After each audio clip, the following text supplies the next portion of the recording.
Hello and welcome back. I'm Rico. Today we are reading more of the Silence Dogood letters written by none other than Benjamin Franklin.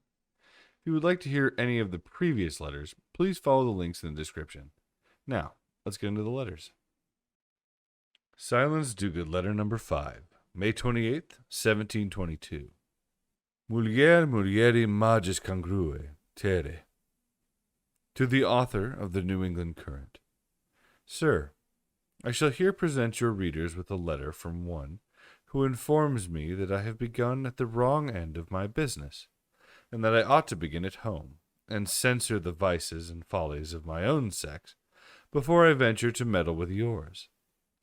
Nevertheless, I am resolved to dedicate this speculation to the fair tribe, and endeavor to show that Mr. Ephraim charges women with being particularly guilty of pride, idleness, etc., wrongfully, inasmuch as the men have not only as great a share in those vices as the women, but are likewise in a great measure the cause of that which the women are guilty of.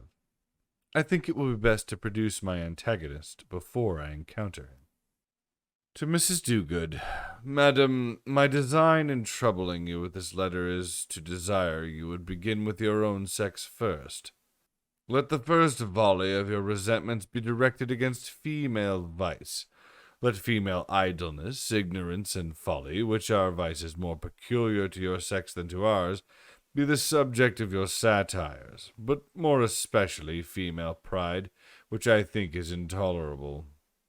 There is a large field that wants cultivation, and which I believe you are able, if willing, to improve with advantage. And when you have once reformed the woman, you will find it a much easier task to reform the men, because women are the prime causes of a great many male enormities. This is all at present from your friendly well-wisher, Ephraim Censorius. After thanks to my correspondent for his kindness in cutting out work for me, I must assure him that I find it a very difficult matter to reprove women separate from the men. For what vice is there in which the men have not as great a share as the women?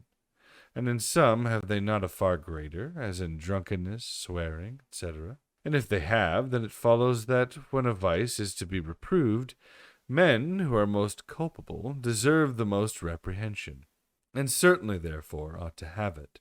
But we will waive this point at present, and proceed to a particular consideration of what my correspondent calls female vice.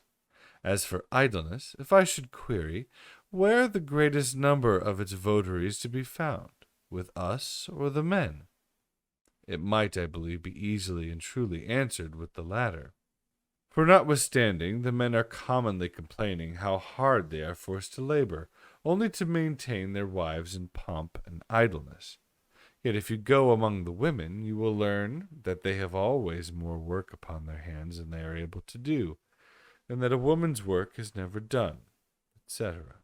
But, however, suppose we should grant for once that we are generally more idle than the men. Without making any allowance for the weakness of the sex, I desire to know whose fault it is. Are not the men to blame for their folly in maintaining us in idleness? Who is there that can be handsomely supported in affluence, ease, and pleasure by another, that will choose rather to earn his bread by the sweat of his own brows?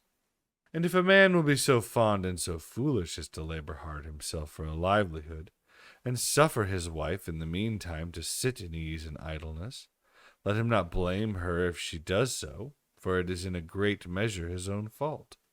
And now for the ignorance and folly which he reproaches us with. Let us see, if we are fools and ignoramuses, whose is the fault, the men's or ours?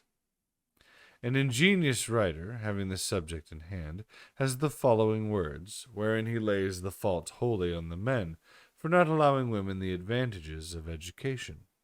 I have, says he, often thought of it as one of the most barbarous customs in the world, considering us as a civilized and Christian country, that we deny the advantages of learning to women. We reproach the sex every day with folly and impertinence, while I am confident, had they the advantages of education equal to us, they would be guilty of less than ourselves. One would wonder indeed how it should happen that women are conversable at all, since they are only beholding to natural parts for all their knowledge. Their youth is spent to teach them to stitch and sew or make baubles. They are taught to read, indeed, and perhaps to write their names or so, and that is the height of a woman's education. And I would but ask any who slight the sex for their understanding, what is a man, a gentleman, I mean, good for that is taught no more? If knowledge and understanding had been useless additions to the sex, God Almighty would never have given them capacities, for he made nothing needless. What has the woman done to forfeit the privilege of being taught? Does she plague us with her pride and impertinence? Why did we not let her learn that she might have had more wit?